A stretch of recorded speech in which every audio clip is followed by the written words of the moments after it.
Hello and welcome. Thank you for joining me for this lecture on life energy and the SAF method.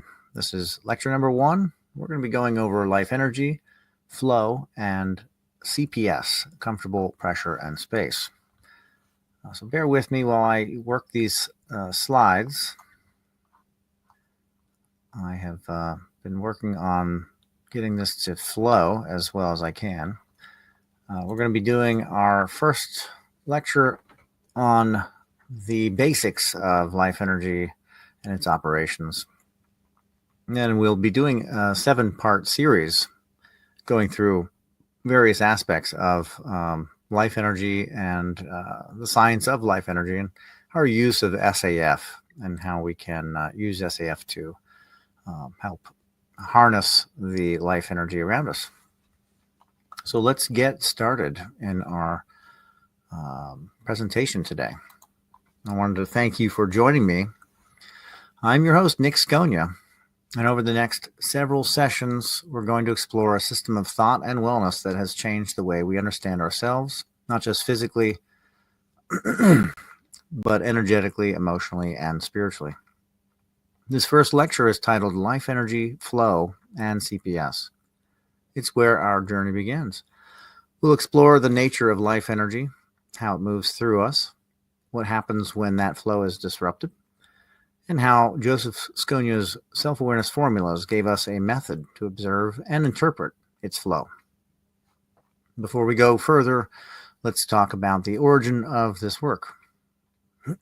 Excuse me.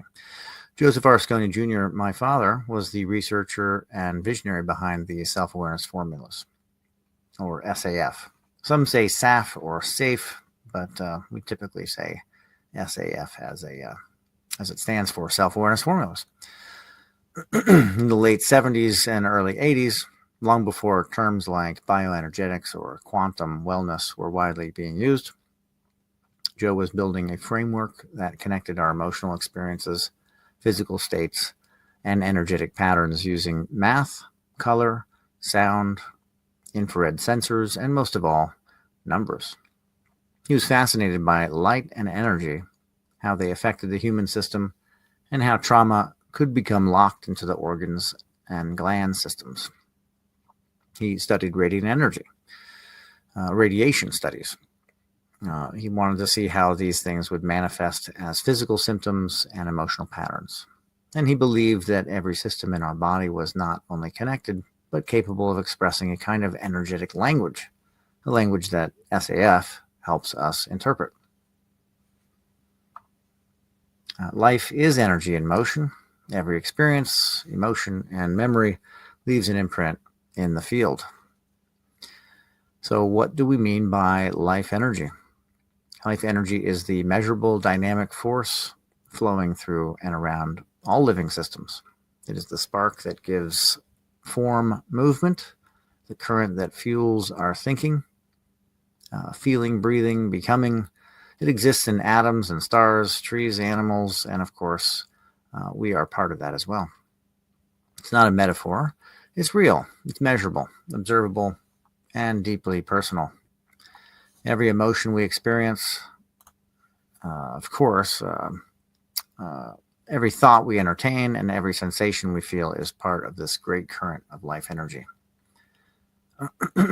Some call it chi, ki, prana, spirit, or vitality, but for our purposes, we'll refer to it simply as life energy.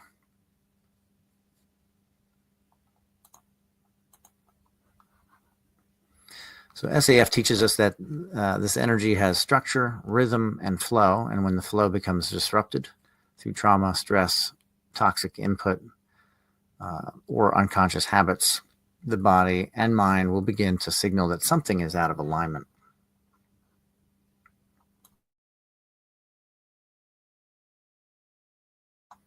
These signals are not random, they are messages waiting to be understood. Energy pressure is expressed as symptom, and SAF chain interpretation helps us resolve these distortions. Through this lens, we don't treat symptoms as problems to be silenced, but as signals to be heard. And that's what we'll explore today. What does life energy do? and what happens when it moves out of balance. We'll talk about the principle of CPS, comfortable pressure and space. It's a key to understanding how and why the body speaks in the language of discomfort and pain when energy flow is blocked. So let's begin with the first essential concept.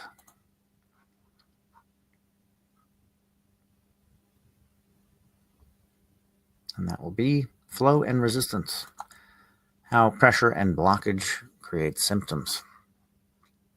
Life energy is always in motion, like water in a stream or electricity through a circuit. It's meant to move gracefully, rhythmically, and purposely. When that flow is smooth, we feel balanced. Our thoughts are clear, our emotions are calm, and our bodies function with ease. But when that flow is disrupted, we begin to feel the pressure. So what causes disruption? The answer would be resistance to flow. Now, resistance doesn't always mean something negative. In fact, a certain amount of resistance is necessary for growth and change. It's what helps us develop strength, character, and boundaries. But when resistance becomes excessive or chronic, when it's based on unresolved emotions, mental confusion, or environmental overload, then energy begins to stagnate, or worse, compress. In nutrionics, my dad explained that all energy expresses itself in forms of light, heat, electricity, and pressure.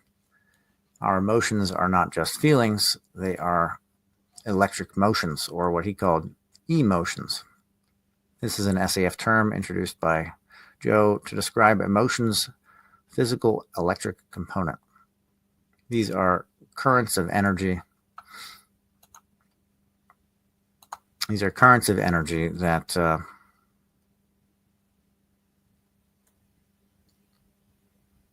sorry, I'm getting the wrong title here. These are currents of energy that will pass through the nervous system, imprinting on their way organs and glands, and signal the brain that there's flow, impedance, or resistance. And just like a traffic jam in a city, when too many signals get stuck in one place, everything slows down or explodes. Let's use an analogy. Picture a garden hose. When water flows freely, it nourishes the plants, goes where it needs to go. But if the hose gets kinked, pressure builds up. Eventually, either the water stops flowing out or completely bursts through the line in an uncontrolled way. That's what happens in the human system. When energy cannot flow through its natural channels, we experience symptoms. That could be physical discomfort, emotional outbursts, fatigue, anxiety, even spiritual disconnection. This is what SAF chains allow us to see, where the pressure has built. These are not random, these are messages.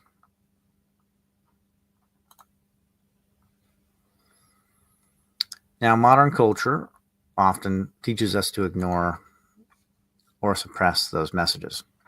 Take a pill, push through it, pretend it's not happening. But in doing so, we increase the internal pressure. We kink the hose even further. In SAF, we do the opposite. We listen. We ask, what is this symptom telling me? Where is the energy stuck? What was the original cause? And this brings us to the concept of comfortable pressure and space, or CPS, a key principle in understanding how life energy is meant to operate within us. But before we dive into CPS directly, let's anchor this idea of resistance a little deeper. Every time you ignore an emotion, suppress a memory, or override your body's signal, you create a little pocket of resistance. Over time, those pockets stack, and eventually you find yourself reacting to life from a place of stored tension that you may not even remember consciously. You might say, I don't know why I feel this way, or this pain came out of nowhere. But in the SAF system, we know that energy doesn't just disappear. It gets stored, encoded, held, until we're ready to release it. My dad believed that each organ and gland stores not just physical energy, but emotional and even spiritual imprints, memories and experiences coded in our DNA, layered with inherited traits and life experiences. These stores of energy can form what we call chains, sequences of energetic pressure that tie to a present-day complaint, usually why somebody's going to see somebody to get an SAF chain read, so they have some form of complaint that they're not sure exactly what the source is. And we can tie that back to a past event and the emotion that locked it in place, the initial vortex. The good news, once you become aware of these chains, once you see the pattern, you can begin to release the kink or the energy. Awareness is the key, and it starts with understanding when and how our life energy has deviated from its natural rhythm. So now let's look at the framework that Joe created to help us restore that rhythm, the balancing point, the natural equilibrium of the human system.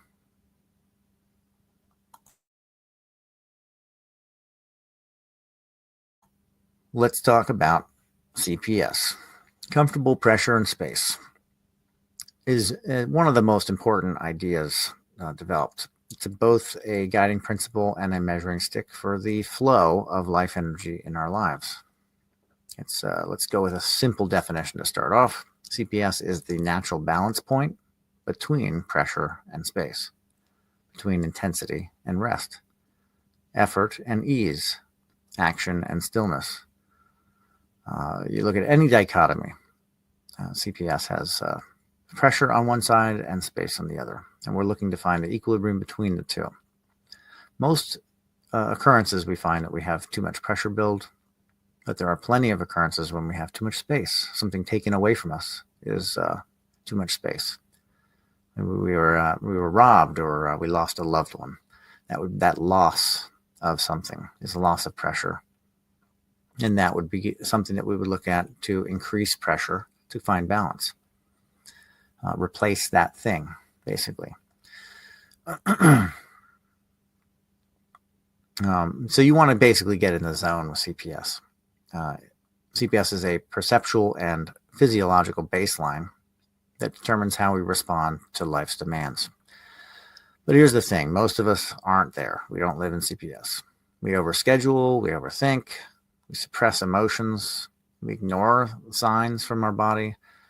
And when we violate our CPS for too long, the body speaks, first in whispers, subtly, tension, fatigue, forgetfulness, then in shouts, pain, dysfunction, and ultimately collapse.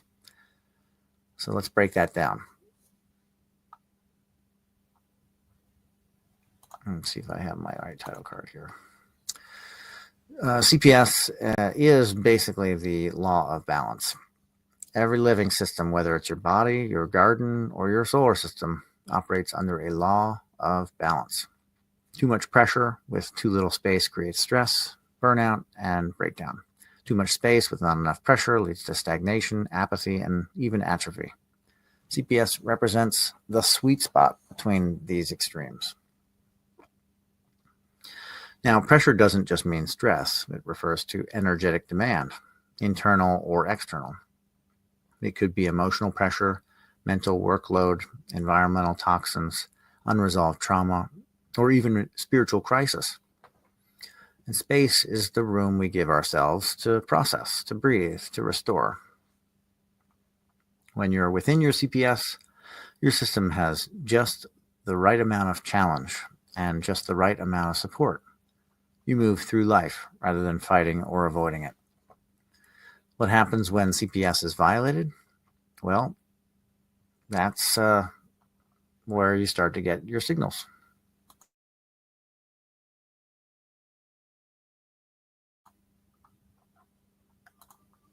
You'll start to get your symptoms and signals. So Joe used the analogy of a spring.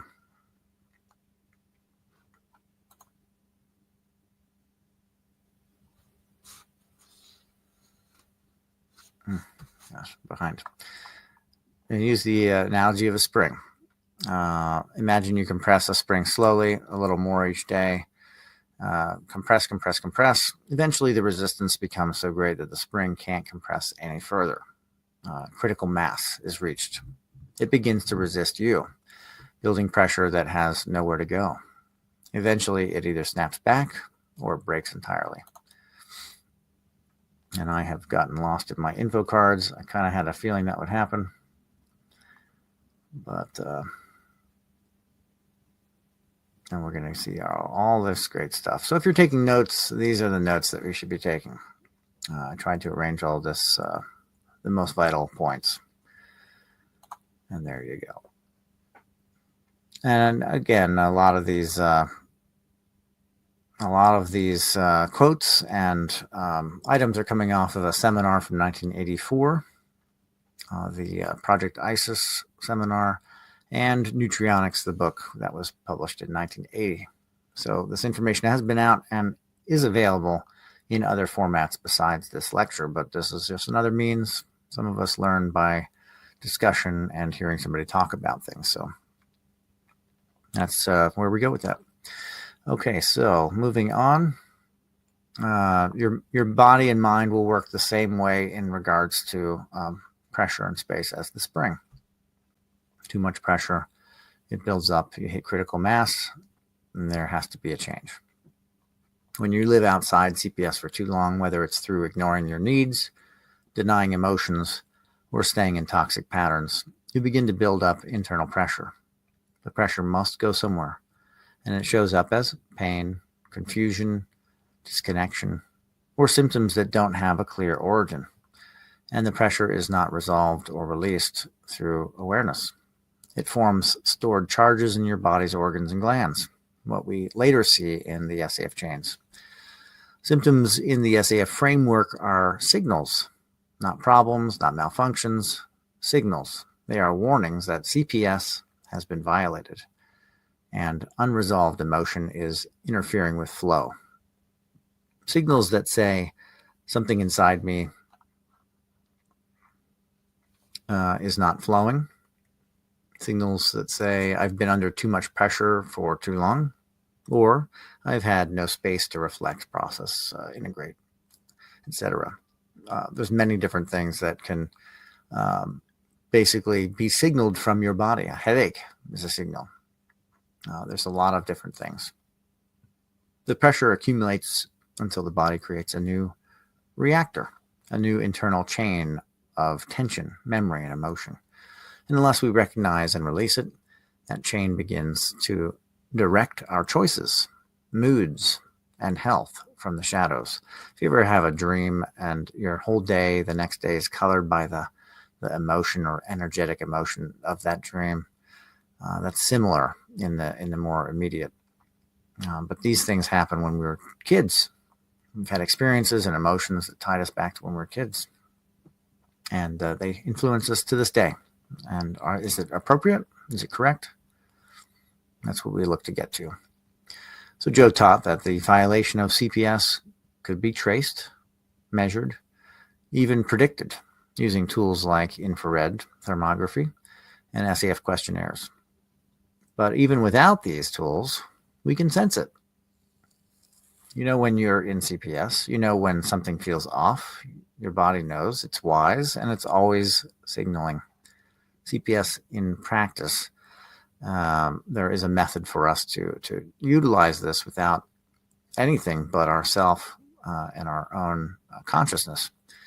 How do we return to CPS?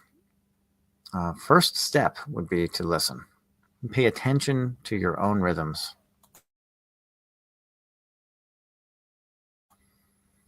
You honor the need for rest as much as the drive for progress. You recognize symptoms as messages, not interruptions. And you allow space for your emotions to move rather than shut them down. It's not always easy. We live in a culture that rewards pushing, numbing out, taking drugs, and always going faster. But your system doesn't care about external timelines. It wants harmony. It wants homeostasis. And it will get your attention one way or another. So the SAF method starts with awareness. It starts with saying, where in my life am I compressed? Where am I resisting flow? Where have I ignored the signal too long? These are the questions that bring you back to CPS. And that's why this principle sits at the heart of everything we'll discuss moving forward. Comfortable pressure and space is the lens through which we view symptoms, stories, and stuck energy. It is the measure of whether life energy is moving freely or whether it's calling out for change. Next, we're going to explore what happens when that energy is shaped by emotion, how electric motion becomes a driving force in your body, and how stored emotional charges affect the flow of your entire system. So we're going to move on to CPS and the electric motion of emotion. Now we got the cards landing right.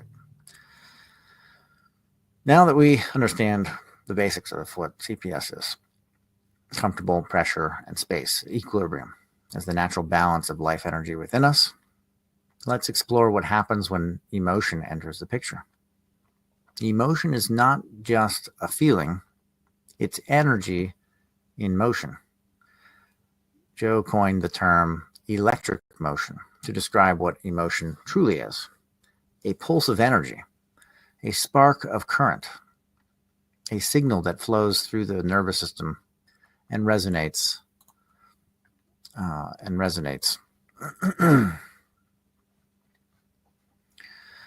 It will spark the organs and gland systems as well. Emotions are not abstract. They are measurable, physical, and real. They leave traces in the body, in the memory, and even in the energetic field around us.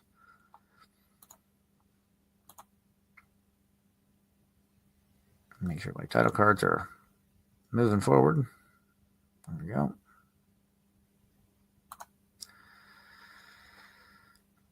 So how does this connect to comfortable pressure and space, these electric motions? When you experience a strong emotion, especially one that is denied, unexpressed, or suppressed, it doesn't just disappear. That emotional charge embeds itself somewhere.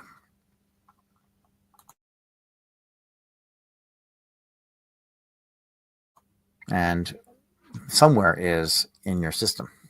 If the experience was overwhelming, traumatic, or unresolved, it locks in as a kind of static or pressure within your energetic circuitry. That pressure begins to violate CPS. The body can only hold so much emotional charge before it begins to express it physically. You might get a headache, digestive issue, tightness in your chest, recurring fatigue. These are not random complaints. They are expressions of a deeper energy pattern rooted in unresolved emotion. In the SAF system, we see this clearly when interpreting chains. There's always an anchor, the number that represents the emotion or event in the past that holds the pattern together. The anchor is like the verb of the sentence. It gives energy to the core issue and allows it to produce the present time complaint. For example, someone might be experiencing an upset stomach today. That's the lead in SAF language, but the core might point to an imbalance in the endocrine system. And the anchor might be an emotional trauma from the past, like guilt or betrayal. The moment that emotional charge is recognized and understood, the chain can release. The system no longer needs to hold on to the pattern.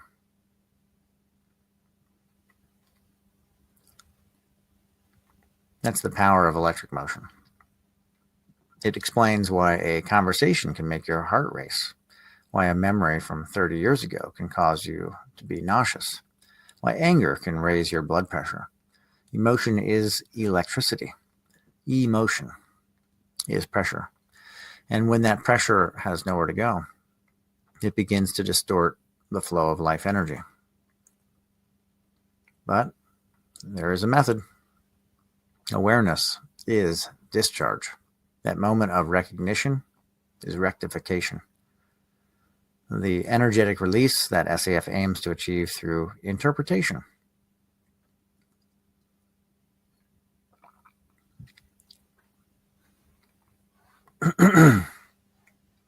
The moment you see the emotion clearly and understand its place in your pattern, you begin to dissolve its hold. That's the beauty of SAF. It doesn't require brute force, drugs, or repression. It asks for attention, interpretation, and space. It gives emotion a voice, not a label. And with that voice, the body begins to rebalance. CPS can be restored, and the electric motion that once caused chaos can become a flow again. Inflow. In our next section, we'll look more closely at the human body as a bioenergetic system, how it stores information, processes signals, and holds the key to its own balance through self-awareness.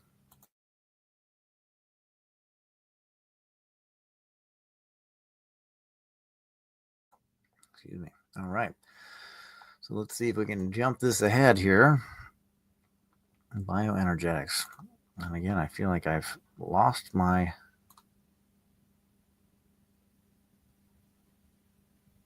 Yeah, I did. Okay. It's on autoplay, so bear with me on these note cards. Sometimes they're getting ahead of me by quite a bit. So we are here. Okay. I will work on that for the next lecture. To truly understand how the SAF method works, we need to shift our perception of the body.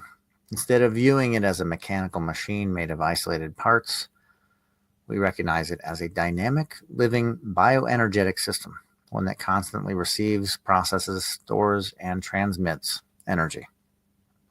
Everything you've experienced, every emotion, every thought, every environment you've been exposed to has left its imprint. Not just in your memory, but in your body. In SAF, we often say, your organs and glands remember what your conscious mind has forgotten.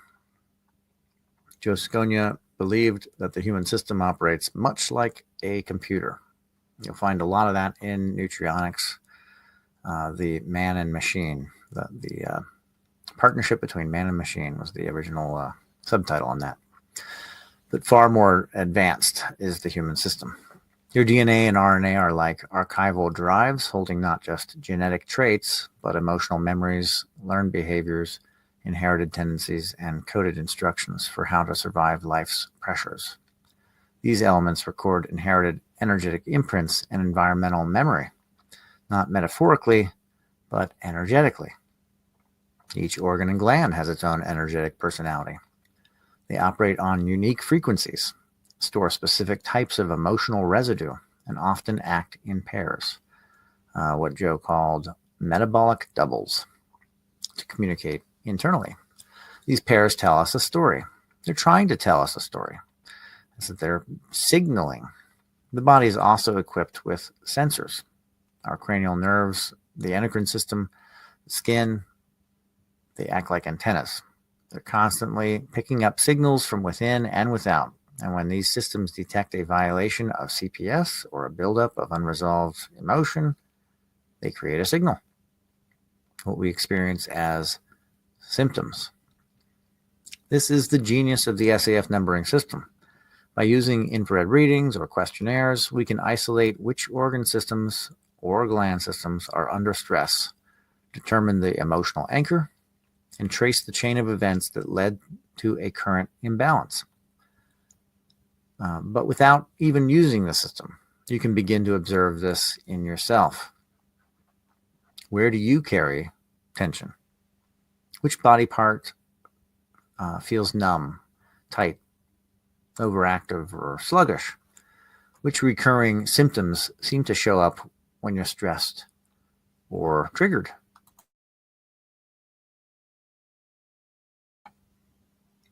These aren't just physical glitches, they're encoded messages waiting to be read. We call SAF the Rosetta Stone of symptomatology for that reason, to decode the encoded messages, and they are to be understood within the SAF chains.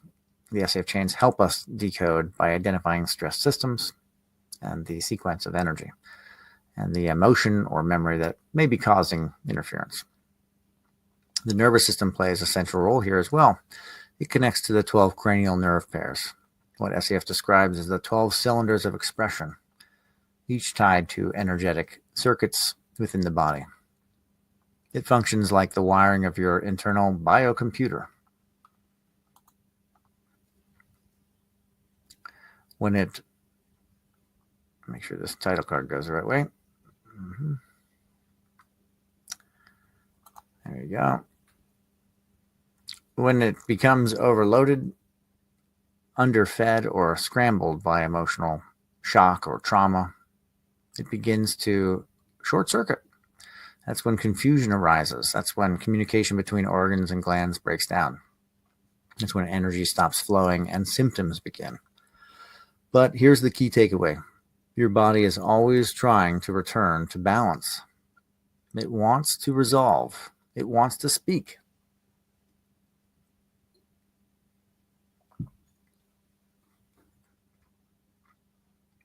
And it is far more intelligent than we give it credit for, of course. The SAF method helps us reestablish the communication line between mind and body. It helps us hear what our system has been trying to say, often for years. And when you begin to speak your body's language through energy, number, memory, and emotion, everything changes. So next we'll put this into practice. The next section, we'll walk through some practical exercises that will help you begin to read your own energy and decode what your body is saying.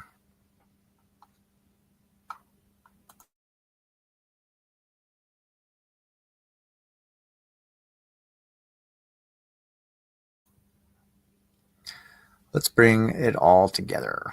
Okay, here's some real world examples, and we're going to also do a simple internal exercise that you can do now. We've established that the body is always speaking, that symptoms are signals, that emotion is electric motion, and that when we violate our natural balance, our comfortable pressure in space, we begin to accumulate pressure, and that pressure eventually has to express itself. Now, how do you begin to hear those signals? You don't need fancy equipment to start tuning in. You just need quiet attention and honest curiosity. Before interpretations, I'll often ask the SAFant to think of their major complaint so as to charge it up. So when they're answering the questions in the questionnaires, they are feeling the relevance of their major complaint. So what we're going to do first is listen inward to begin identifying points of compression or suppressed signals. Let's do a short thought exercise together. You can do this seated, standing, lying down, or even when you're walking, whatever is most comfortable for you. Just bring your attention inward. Take a deep breath. In and out. Now scan your body, starting at the top of your head, moving down slowly. Where is there discomfort? Where is there tightness, heaviness, or sensation? Pause when you find something. It might be subtle. Tension in your jaw, a heaviness in your chest, a knot in your stomach. Wherever you feel it, gently place your focus there. Not to fix it, just to listen.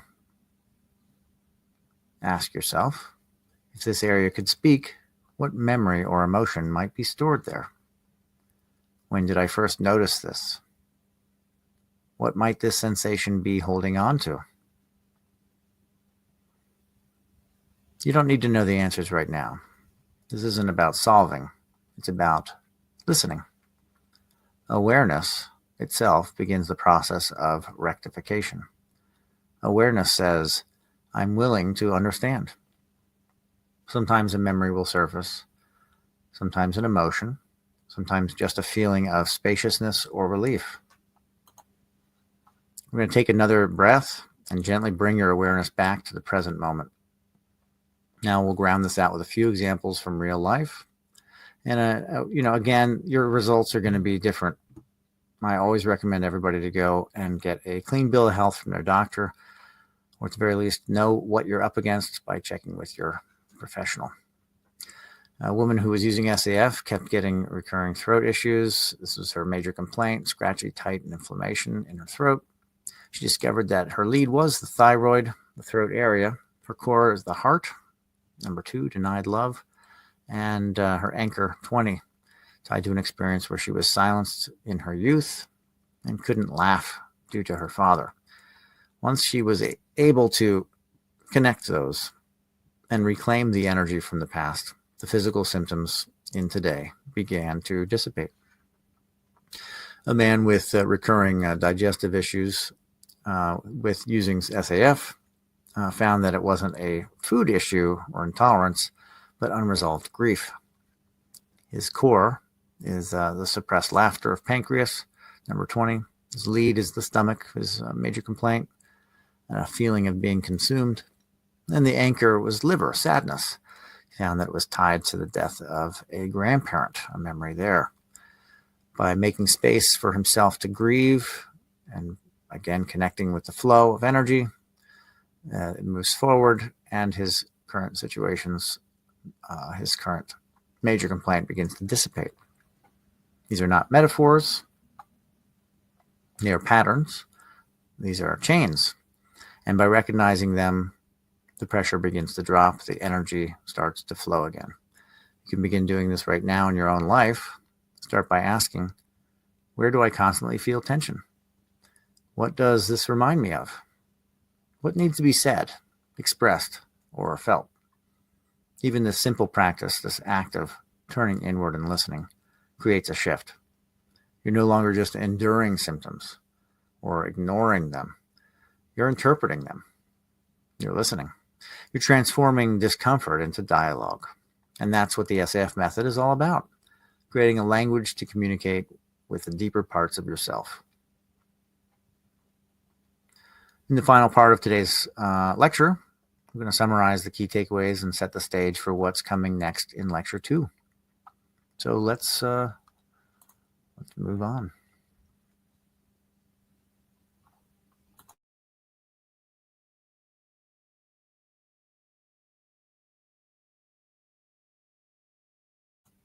And if you're taking notes, there we go again. I will have these title cards better for the next lecture. So summary and looking ahead. As we bring this to a close, let's take a moment to go over what we've processed and gone through. We began with the idea that life energy is real, flowing through every part of us, mind, body, and spirit, and emotion. We saw that when energy flows freely, we thrive, and when that flow is blocked, compressed, or confused, the body speaks to us through symptoms and signals. We introduced comfortable pressure and space, or CPS, as a natural point of energetic balance, and how its violation leads to resistance, tension, and eventually crisis. But we also learned that these challenges aren't problems to be feared, they are messages waiting to be understood. Symptoms are not flaws, they are energy patterns that form complete sequences, what we interpret through SAF chains, the sequences of energy. We explored emotion as electric motion and how unresolved feelings become stored charges in our system. And we examined the body not as a mechanical object, but as a bioenergetic computer, recording every experience, transmitting signals, and seeking equilibrium at all times. And finally, we practiced listening. We gave the body a moment to speak. We learned to ask, not what's wrong with me, but what is my energy trying to say? This is just the beginning. In our next lecture number 2, the structure of the human energy field, we'll dive into how energy patterns form and flow throughout the body, how external forces shape our inner terrain, and how the electromagnetic spectrum and elemental imbalances influence our wellness on every level. You'll also begin to see how the SAF system organizes these energetic messages through numbers, giving us an intuitive yet precise map of our own internal world. Between now and then, I encourage you to pay attention to the subtle signals your body gives you. Notice where you feel expansion and where you feel compression. Begin the dialogue, because when you listen to your body, you're listening to your energy. And when you listen to your energy, you begin the process of transformation.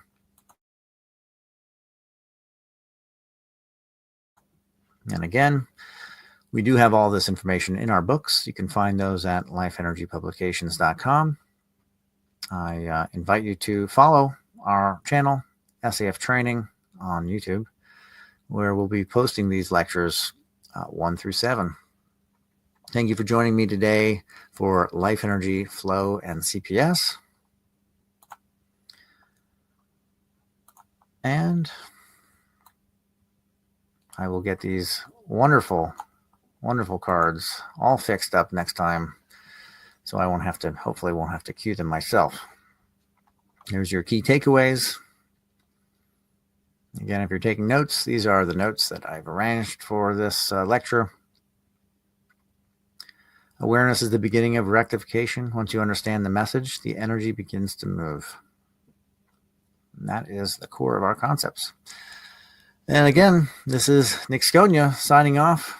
Until next time, my friends, be well.